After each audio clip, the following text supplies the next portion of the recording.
కే కేంద్ర ప్రభుత్వం ప్రతిపాదించిన హాఫ్ సీట్లు పెంపు అన్న దానికి అనుగుణంగా బిల్లే కరెక్టు.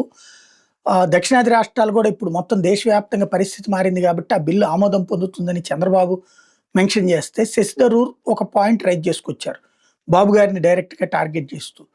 మీకు మీ మీదికో 2,00,000 జీతం వస్తుంటే మీతో పాటుగా మీ డ్రైవర్‌కి 10,000 25,000 వస్తుంటే ఇద్దరికీ 50% పెరిగింది అన్నప్పుడు మీరెక్కువ లబ్ధి పొందుతారా? అతను ఎక్కువ లబ్ధి పొందుతాడా అన్నట్టు.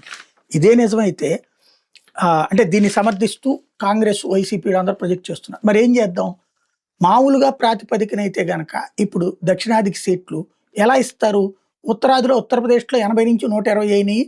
కేరళలో 20-39 అవుద్దంటే, అంటే ఏం చేయాలి ఇప్పుడు? 100 సీట్లు కేరళకిస్తారా? ఉత్తరప్రదేశ్ జనాభా ఎంత? అక్కడ ఉన్నటువంటిది 20 కోట్ల జనాభా. నీ జనాభా ఎంత?